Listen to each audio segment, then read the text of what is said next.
All right, and welcome back to the Beyond Coaching podcast. Today, we've got Jacob Echols, coach from the high desert in California.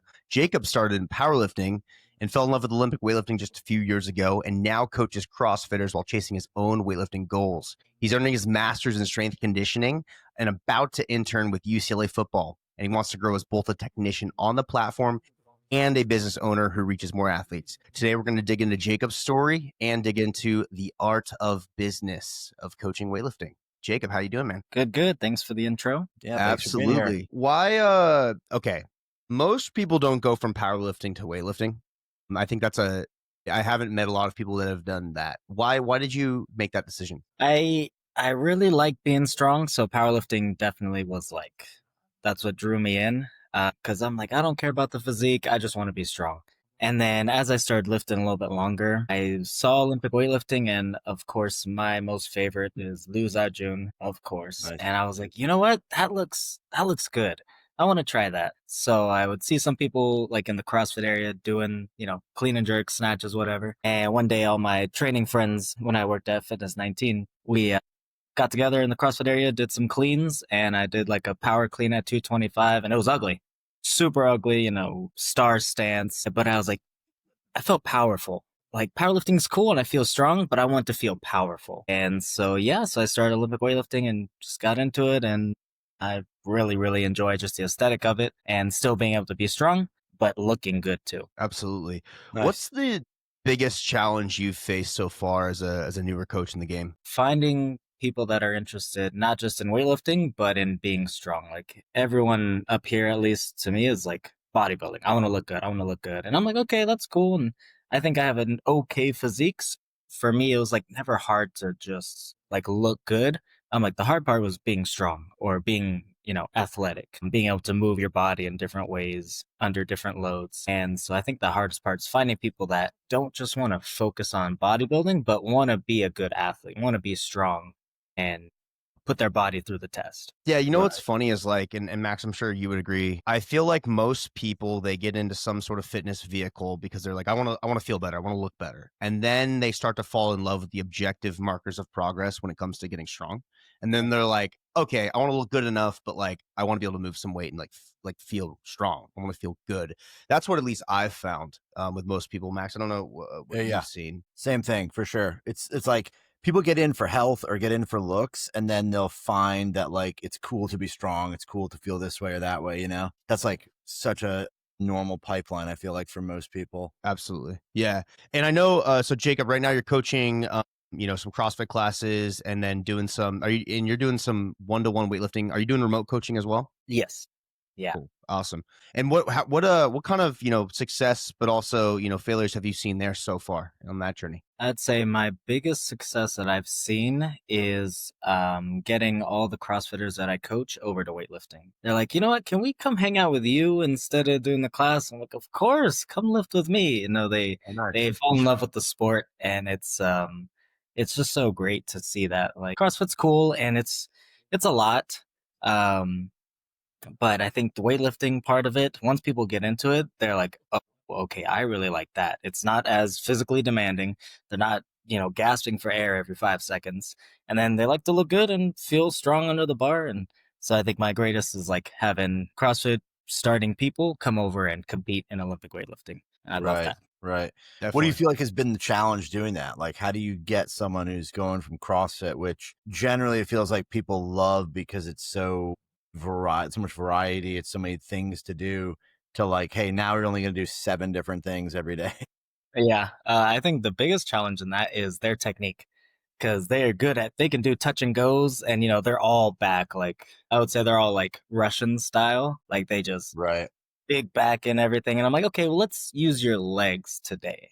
So I think just focusing on their technique is kind of the big thing that has been a challenge for sure. Yeah, for sure. And what do you do right now? So when you're trying to get someone, or I guess what questions would you have around the like solving some of that problem? Because I know Max I know is your coach as well, but we definitely want to open it up to, helping you with the guidance in that regard as well. Yeah. I would say the question I have is how to differentiate different people's techniques. Like for me, I was really interested in like the Chinese weightlifters, as I think a lot of people are. But you can't do their technique without their proportions. So how do you kind of gauge people's proportions and go off of their technical ability? Right. What do you think, Max?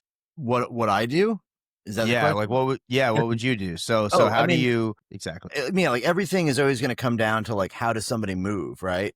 Like it's so easy to get to a point where you think the technique has to look a certain way because you watch this guy or that guy, but like people will deviate to the movement that's most comfortable, like most anatomically like well suited. And it's like think about like this. I've seen videos online of people talking about like don't point your toes forward when you squat, right? And it'll be like, like the Seek of Strength guys would be like, point your toes out and this and that.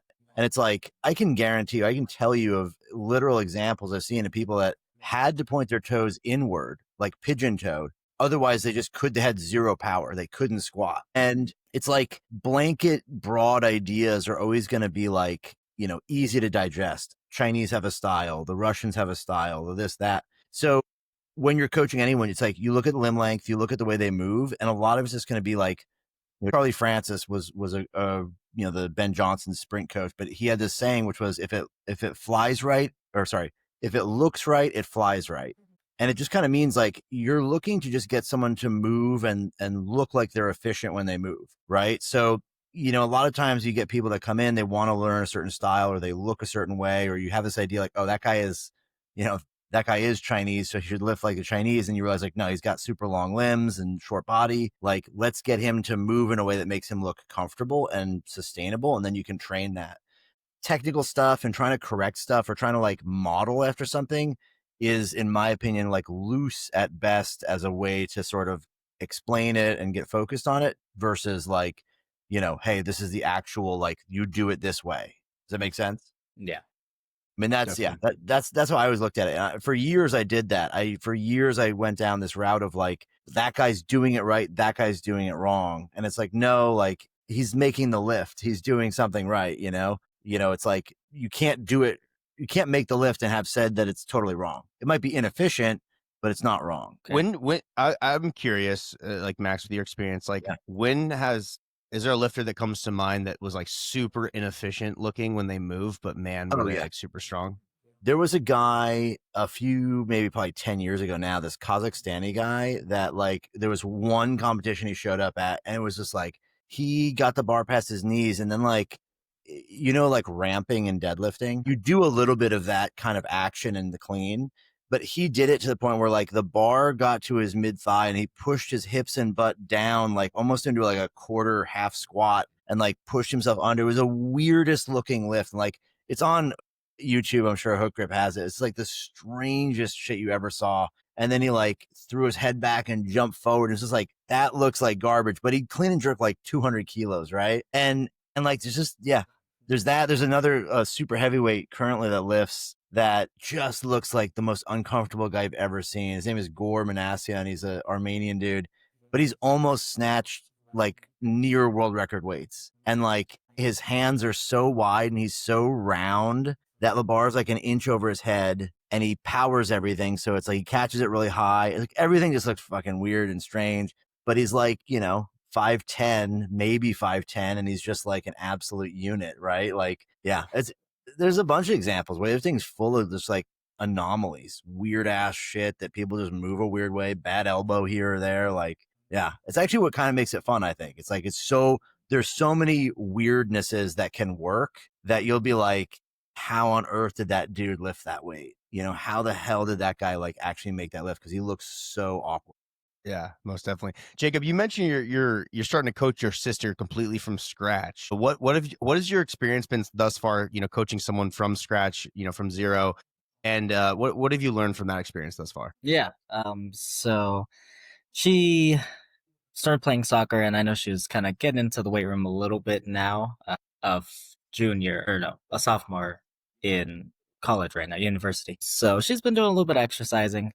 And then I was like, you know what, just come to the gym with me. Let's try some weightlifting, whatever. Let's have fun. Since she didn't want to play soccer anymore. And so we started out and just all the movements awkward. And her body proportions, like her legs are really long, kind of a short torso and like medium arms. And so I'm like, okay, so I'm like watching her lift, and over like the last month that we've been going, her technique has improved so much. And like in doing so, her weights have gone up. So I think, Nice. yeah, I think like watching her and coaching her, just kind of like you were saying, Max, watching how she moves and just kind of letting her move the way she does. Like she doesn't have the best like hip mobility, so sure her feet are like super wide in her start. And I'm like, okay, it may not be like the most optimal to draw as much power from the legs as she can, but it's what works for her for now. So just watching that, and as she's going, she's bringing those feet in a little bit more to maybe get some more power. She's working on that mobility. So it's really cool to see that. Do you find that when you watch her, she moves like you? No, she doesn't Okay. actually. Yeah, she moves Right. a little bit different. And so I'm trying to make sure she doesn't move like me to be better. Yeah. Well, you have a better coach, probably. That's why. Yeah, I would say he's all right. Nice. You talked about an experience where you buried a lifter maybe with like too much volume. Walk us through that and the learning curve, and maybe what questions you have around volume and application to sport. Yeah, so this was my best friend. He had been struggling with his lifestyle and putting gym together. He's got a whole family, so he works long hours, comes home and trains. And so I'd watch him over the years. He's really well read. So I'd watch him over the years just implement new things. And I'm always in the back of my mind thinking, maybe we should do this, maybe we should do that. So one day he finally asked, like, hey, all right, you have all the schooling, you have this and that, make me a program. I said, okay. So for me, I thought one of his biggest issues I felt was like back strength or even work capacity. So I just hounded. We were trying to get his squat up to 405, and he's bigger than he's like almost 200 pounds, and trying to get him to 405 squat, 500 deadlifts, even a 315 bench. And so I was like, okay, I'm like, we're just gonna put in hypertrophy, just tons and tons of work, narrow it down over 12 weeks or 16 weeks or whatever, to try to, peak and this and that. And something I did try that I attempted with myself before I met Max was I would go in and do like, I think we all done this, is go ahead and hit like a heavy single for some sort of weight, go in and bench, hit a top single for the day and then do drop down sets. And for me, it worked. I got up to like a 375 bench press. And I was like, okay, like I felt pretty good. So I was like, let's try it with him. I was like, hey, you're feeling good. And he has an itch to want to hit heavy weights. So I was like, all right, go in, hit a top single, do back down sets. So I destroyed his back, like tons of back movements, back raises, rows, pull downs, all kinds of back work, because I felt like his back was weak for his squat, for his deadlift. And so he comes to me after like 12 weeks and he noticed some progress. I mean, he ended up hitting like, I think his squat 315 for like 7 reps, which is the best he's ever done. It's like, okay, cool. That's great. And then like 2 weeks after that, he's like, my back is destroyed. It was like every week his back was just trashed. And so we're like, okay, so obviously the, death by hypertrophy is not working. So what is it that we need to adjust or fix to make it so his back isn't killing him and he can lift. And so we stopped coaching for a bit so he can kind of catch up on stuff. And then he comes to me and he's like, hey, I went on ChatGPT and put in kind of my situation. And he realized that the way he was squatting was not optimal for him. He was like really trying to arch his back and keep like really tight. And instead of kind of tucking his hips under him, kind of releasing the amount of pressure on his back. And so now he's squatting all the time, much heavier weight, and he doesn't have like this crazy back pain anymore. So I think going through that, just kind of trial and error, he's like, use me as a guinea pig. I was like, okay. So seeing the trial and error of maybe this was too much, or seeing things, and I didn't really get to watch him squat all that much. So I wasn't sure like, oh, well, what could be wrong? So finding out things like that is interesting and really helpful. And I think it's important to try to see how we can fix that if you don't, with like remote athletes. Yeah.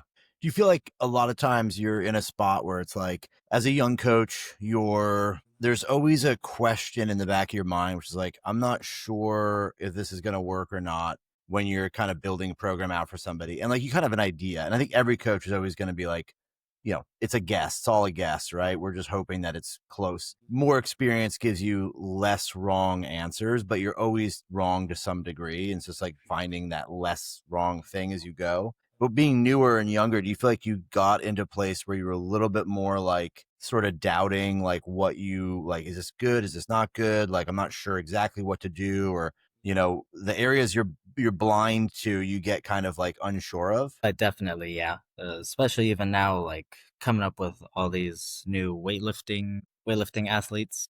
Right. I'm like, okay, how would I start? And I kind of base a lot of how I start with them kind of off, things that you've talked about in your podcast or how you've Sure. coached me. Like, the first few weeks we're doing no foot, no hook snatches. And I know that that's one of your favorites. And I know it works well because you had me do it. And I Yeah. could see all the different problems that came up that I was missing in my lift or like, not extending fully or, not Right. pulling my eyes, So I'm like, okay, so yeah, being, as you say, a younger coach, thank you. I feel like I get to learn from my coaches that I've had. And then I also get to experience or experiment. And I definitely still have questions all the time. Was there anywhere you went for like formal, like, hey, I should go learn like a basics of how to do this anywhere, or is it just kind of piecing together? Do you feel Uh, like a lot of athletes, or sorry, do you feel like a lot of young coaches are in that same boat as well? I think definitely, yeah, up here, the coaching or the coaches that I see are mostly like bodybuilding coaches. And when I Right. talk to some of their clients that I know and they tell me about their training, I'm like, okay, in my mind, I'm like, it seems like more of like just a personal training certification where it's like, we've gone to school for it. And that's where you kind of get the hands on and you get to piece of things together. I have gone to two seminars now with Olympic weightlifters with Dozer Dylan. And Mm-hmm. then I just went to Alexei Taraktis a few weeks ago. So it was really cool, really Yeah. informative. Cool to see how they teach mass groups the lifts. I know one of the questions you had for Max was around if an athlete is feeling good and they're looking fast, should they stay on plan or should we go heavier? Max, I'm interested, Oh, and Jacob, feel free to correct me if I need to phrase that better. No, yeah, But Max, yeah, Max, I'm interested in your input on that. yeah. I mean, the way I see it is that if you ever go off plan, that's it. It's over. Game's over. Go home. Don't. It's done. No, I mean, like the way I see it, and I think this is like a broad concept that's hard to get. It's counterintuitive, right? So there's two layers to this. One is people think that if I put more weight on the bar, adding weight to the bar and lifting it is what made me stronger. And it's the other way around. It's like day one and week one of your program, you do some amount of work that you're physically able to do that's just hard enough to elicit some kind of adaptation. Then, fast forward 1 week, you are now stronger than you were the first week. So, in order to get the same level of adaptation, you've got to do a little bit more of whatever you were doing, a little more distance, more weight, whatever, more reps. So, in any one environment, the prescription for the program is always a recommendation to try to match the training stimulus to your current state of readiness, your current state of fitness. So if you go in the gym and it's like, hey, hit 85%, there's nothing special about 85%. It's just a proxy for saying this is the weight we want to train with today because it generally will have the stimulus we're looking for. But if you do it and that day it's moving better, faster, easier than it normally does, then you should use more weight because that's not going to elicit the same stimulus. And it's really a matter of like, you should always be adjusting the weights on the bar in any one workout or week to capture the most, the best adaptation you can. If you're crushing weights and they're moving super, super fast, you might bump them up a little bit to get them to be moving the right way, right? Maybe a little bit slower, it should be a little bit harder. You can use a little more load. If we can kind of always increase the amount of weight on the bar in weightlifting and powerlifting, we're going to get stronger, right? That doesn't mean force it, because just going in that day and it's like maybe 85s on the program, but 87, 88 moves better. That's what we want. Going to 92 is too much, right? So it's going to be a different stimulus. So like for sure, you should always be thinking about like, I'm trying to get to a certain place of this is the speed I want the bar to move. This is the technical skills I want to execute. Like you want to be in that spot where you're pushing up against the envelope in the right way. I love the way you phrase that, because I think it's that whole idea of like striking while the iron's hot. Yeah. I think Yeah. coaches have different different opinions on that, and like I've even seen a difference between powerlifting and weightlifting on that on that side of things. Like in 100%. powerlifting, because the weights can be so heavy, we can really tank ourselves and, lack of a better term, blow our load a little bit too early in the training block if we go off plan. And that can just derail us completely. If we're working up to, someone's PR snatch could be, I don't know, like 120, and like 120 to the central nervous system, if they're, an average male or whatever, probably isn't crazy. It's not super taxing. And so like, it's possible that they could, hey, let's ramp it up today. Let's get a win, let's stack some dubs here. And so I like that idea, but yeah, I mean, I think that there's probably different, obviously I know that a lot of coaches operate a little bit differently depending on, their tree. Some coaches take the philosophy of strike while the iron's hot to mean heat the fucking iron up with more and more attempts. Right? Like my coach was like that. It was like, strike while the iron's hot. It's hot every day. Don't trust me. It's hot. And it was just like, fucking, let's go for broke. Like every day, max out. Like, and then like, after 6 hours of missing snatches and your shoulders are killing you, it's like, well, let's take 30 minutes and then we'll clean and jerk. Yeah. It's like, but yeah, it's the same thing. It's like, in my opinion, after decades of coaching and doing this, the coaches that just have a more thoughtful approach, that's a little bit more like they kind of know what they're shooting for. They're measured, but they're aggressive, if that makes sense. Like you're trying to get to the next thing, but you're also like aware that you've got to do it in a certain way, are the best, right? The extreme ends of either side, super passive and too afraid to do anything. They don't get anywhere, and too aggressive. They blow people up and they don't last long. It's that space of being like, I want to get to the next level, but we got to do it in this order, in this way. That's my advice to you. Yeah. And Jacob, I know you've mentioned like there's no really true weightlifting coaches in your area. Lots of CrossFit coaches maybe coaching some weightlifting. How are you looking to stand out, and what are you trying to build in the area? Yeah. Well, from the people that I'm trying to steal from CrossFit, I'm trying to get a weightlifting team. It would be a real dream to just have like a solid group of weightlifters coming in and like all skill levels. That would just be a fantastic, or even just a whole weightlifting gym. Like I see, I guess the closest ones to me, which are like 2.5 hour drives, are like Strength Tank and was Cal until the fire. And it's like, man, I want that. I want that up here. And so slowly but surely, hopefully I'll get that. But yeah, I want an Olympic weightlifting team. I want a whole gym just for Olympic weightlifting. That'd be the dream. Yeah, definitely. Right. Do you feel like you're on that path, or do you have questions about how to get there? I feel like I'm on the path. I think the questions I would have is, how do you make it more popular in a place where it's just not? It's not a big thing up here. Do you feel like it's a thing where, and I'm curious about Zach's opinion too, like some markets are great, right? If you open up a sleek bodybuilding gym in Miami, you'll probably do okay, right? If you open up I actually was going to do a plastic surgery. I was going to do in Miami. Plastic surgery studios in Beverly Hills don't really go bankrupt too often, but Lamborghini dealerships in, Montana, Victorville, Victorville aren't doing high desert. But then you get something like weightlifting where it's like, there isn't like a designated area where it's popular, right? Powerlifting, I think big cities, there's more people, obviously, but I'm always surprised to learn that there are a lot of gyms and successful programs around weightlifting like that crop up in every city. And it's almost like to say, like, a lot of people are probably into it. If you have anywhere that's got CrossFit, it's probably also going to have weightlifter. It's more so just like, it's a popular activity to do. So maybe it's more a matter of like discovering the people there that want to do it versus like thinking there's something you have to change about it or do something to make it popular. It's just like, it might be more a matter of like getting people to just be like, oh, hey, this exists. I kind of was interested. I saw this on the internet. I saw this, whatever. I was scrolling for OnlyFans, promos and I found weightlifting on accident, and that bothered me. So I'm coming in here to complain about it. Right. Yeah.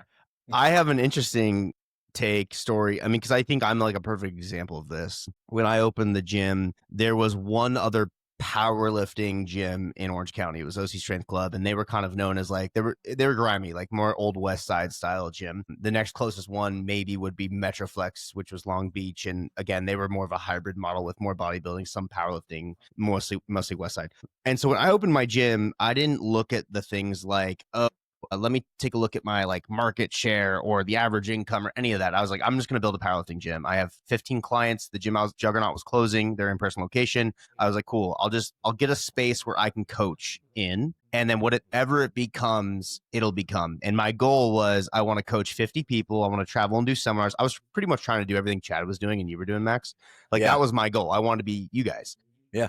And then what happened was I would get people who were like the delinquents from other sport. Maybe they tried CrossFit, but they like to their bench press once a month and they want to do it more than once a month. Okay, they found me somehow. Or they liked CrossFit and they like to squat and they were like, oh wait, I'm actually getting strong, or deadlift, and okay, let me go learn how to do this better. And they would hire me to teach them those mechanics and those movements. And then all of a sudden they'd be like, wait, I actually like this powerlifting thing. I'm gonna stay here.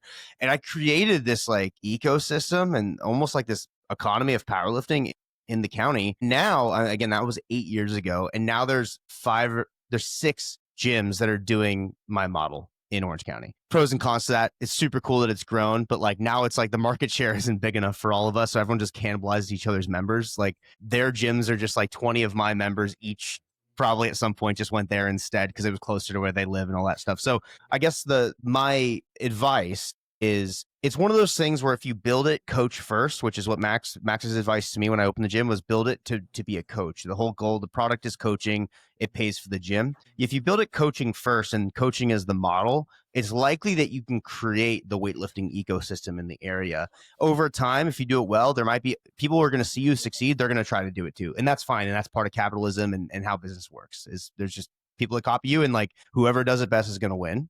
So just stay the best. And versus being like, oh, this doesn't exist. So like, therefore it's never going to work. Like at some point, every business, the first CrossFit gym that opened, for example, at one point, they were the first ones to try to see if this even worked. Yeah. There were no CrossFitters in the area. They were just like, I'm going to make the thing.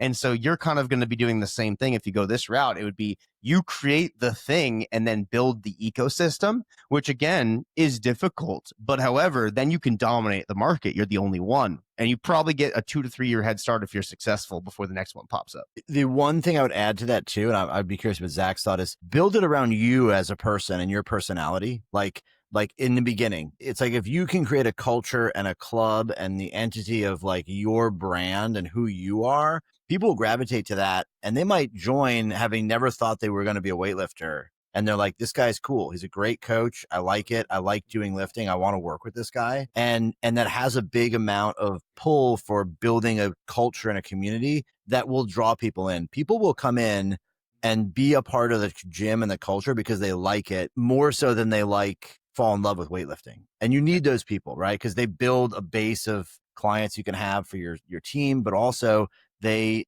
are the ones that are outwardly telling other people about how cool it is, right? SoCal Powerlifting's awesome. Like Zach's a great dude. He's like, he's just an awesome gym owner. It's the best gym I've been to, right? That's what they used to say. They used to say that. Now they don't. Now they, yeah. no, they like, where is this guy? He's never here. He never shuts up about that stupid app he's building.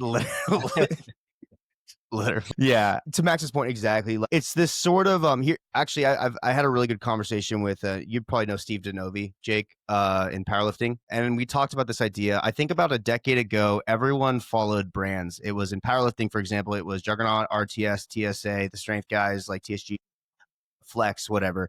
And so people would be brand aligned. And now because of social media and personal brands popping off so much and being more popular, people are personal brand aligned. They want to be coached by the guy. They want to work with the person because there's so many out there. And so the key, 5 years ago, I would have said, yeah, build a business that stands on its own 2 feet. It's coach agnostic.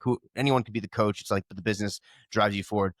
I think I was wrong. I think that the best long-term coaching plays are going to be the gym is built around the coach, but you have to make sure that you're going to stay in love with sport forever or have a very clear succession plan and operating plan to have other coaches that maybe you share equity with that you know will stay forever too. Because what will happen is this happened to me, is you bring on great coaches. Yep. Great coaches at some point will go and start their own thing. And if you don't at least increase buy-in for them with equity or profit share or whatever it is, or paint the vision and the higher ceiling of opportunity for them, they'll go find it. And that's on you. And I had to learn that lesson the hard way and it sucked. And so I would say the key would be, building it around you as the guy, but also if you want to bring in other people, increasing that buy-in in some way with long-term vision and higher ceiling of opportunity. Okay. Yeah. Yeah.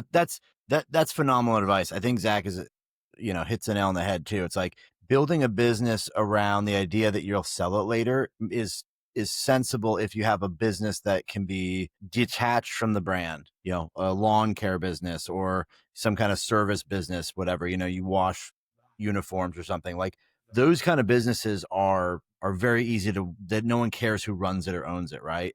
Coaching is like you are the interface with your clients. It's a service business. So like you're going to build it around your name and your face, and it's going to be impossible to sell. Like Larry Wheels is never going to sell Larry Wheels, shit to some other, Globo Corp that now runs it with AI Larry Wheels, and like Avatar, right? No, fast forward in 3 years, I'm eating my words. But the reality is like Zach made a great point too, which is a succession plan doesn't necessarily just mean how you exit, but it's like, what is the next level of like being a coach? Because right now you're going to coach everybody.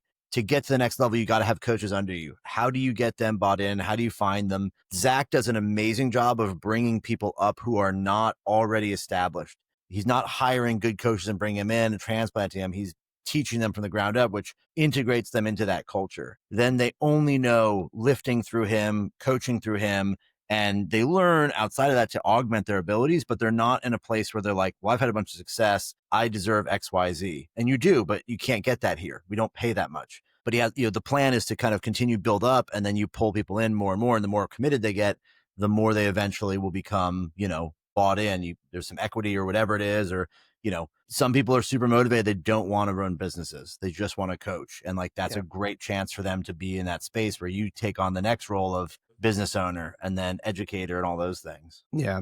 I'd even say too, like our model for like barbell sports is interesting. So the group class, we'll call it group Gen Pop fitness model, is super easy. If a coach leaves, like people aren't like usually they're not allegiant to coach. So you don't really see if a coach leaves a group class gym, you don't have a mass member exodus. You just plug in the other guy who was covering the 6 a.m. classes. Now he does the 7 and the 8 a.m. as well. Yep. But in a one-to-one model or a team training model where you have a head coach, lead coach, or owner who's doing the coaching, you do see like a mass exodus with churn typically.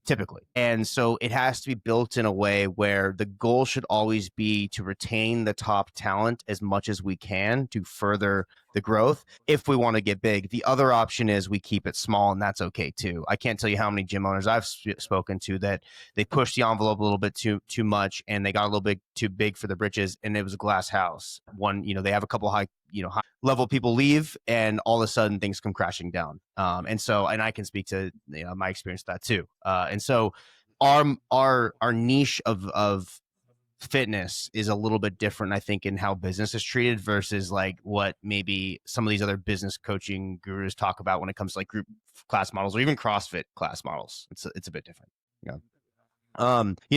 Going on to the education side, Jake, I know you're big into education. What are you hoping to learn at UCLA that you could bring back to sport? Yeah. So I actually got to start last week. Nice. My internships there, but with school scheduling, I kind of missed registration, so I'll have to come back in the springtime. But even just the 3 days I was there, I learned a lot about the coaching. Like, first off, so their team is in season right now with college football going on. So I talked to some of the coaches, and it's just like maintaining and things that but it's cool to hear, to kind of reassure, like we're just maintaining strength. We're maintaining power. We don't want to do anything different. We're not trying to get them stronger. We're just trying to maintain so they can continue their performance.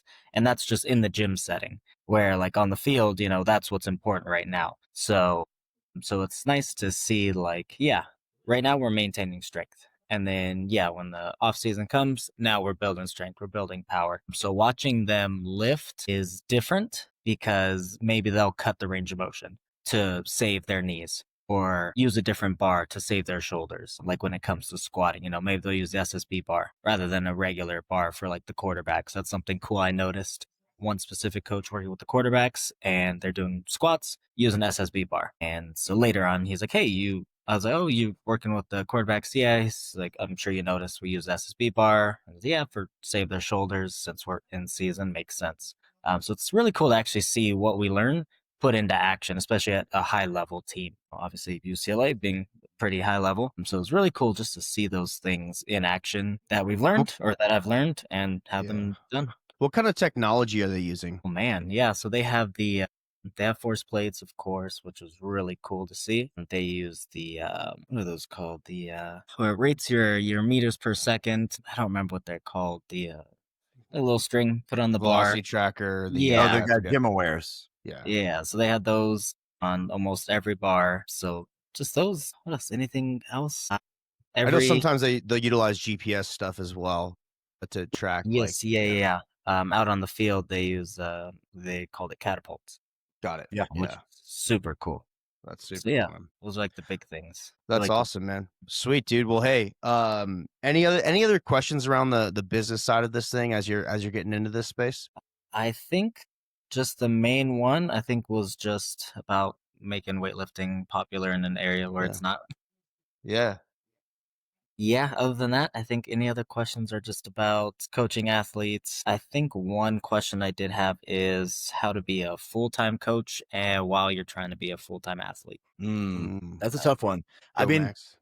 the way I would handle it is like the more successful you are as a coach, the more you can become, I hate this term, but like financially independent, financially free to some degree, where you can be disciplined, allocate the time you need to coaching.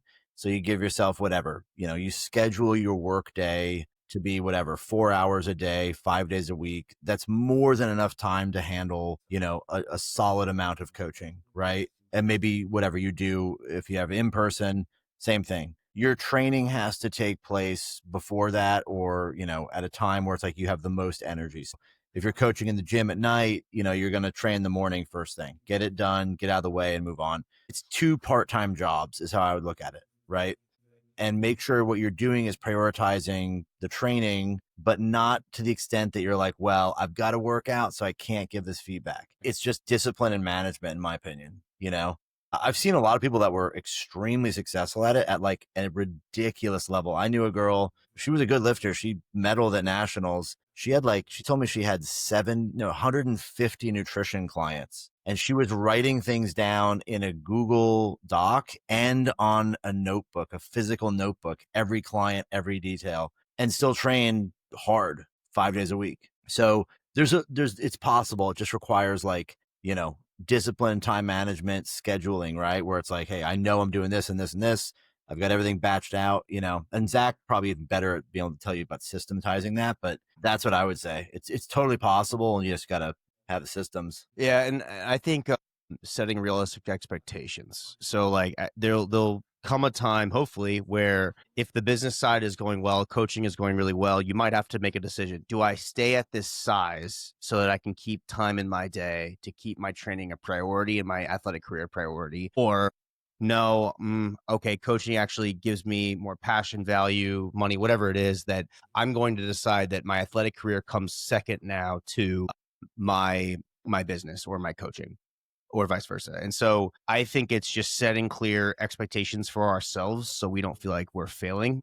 I've gone through this. I couldn't compete in powerlifting anymore, so I started doing jujitsu about 6 years ago, almost to the day actually. And I started competing in jujitsu at like a high level. I was a world medalist 4 times. And then in the last 2 years, I've had to work a lot with my business and then with Coach Logic stuff, and I'm doing more consulting. And I don't get, some days I have to choose, do I lift or do I get to do jujitsu? Do I even get to train jujitsu as much as I used to? And the answer is I've decided that right now my businesses are more important than my jujitsu career. So I'll train as much as I can. If I can get in there 4 days a week, I'm happy. But it used to be like 8 training sessions a week, like 2 days sometimes. Because I could architect my day around my training schedule and it was okay. But I've decided that I have momentum on the businesses, and so therefore I should push there, and I can go back to, I'll be a master jiu-jitsu athlete and still crush it next year. And so I think it's the decision we make and set expectations for what we want out of like life. And it's important that we set those things because they can be combating endeavors. And what we don't want is to be average at both. We don't want to be a shitty athlete and a shitty coach. And so I find it's good to at some point probably prioritize one or the other. And there's no right answer either. Yeah. One thing I too would say is like, think about like Zach just said, think about building stages, right? Like, hey, Q1, what are my goals for both of these things? When you're training for nationals, don't be trying to pick up 20 more clients, right? Don't be trying to onboard new people. Plan for that to happen after your nationals is done, right? So like, it's just a lot of planning, Well, Jacob, dude, I've really appreciated chatting about this stuff. And let me tell you, man, when you want to strike while the iron's hot and open this gym, dude, I'm a text or a call away. Happy to chat Yeah. anytime. Yeah, We'll have to have you back on here to get the update maybe in a year and see where things are at. But I've really enjoyed this conversation. I hope that any coach that's looking to open a gym, break into this industry, I think they'll get a ton of value from this episode. And I appreciate you asking the hard questions so that other people can learn as well. Yeah, thanks for having me, guys. I appreciate it. Yeah, dude. 100%. Cool.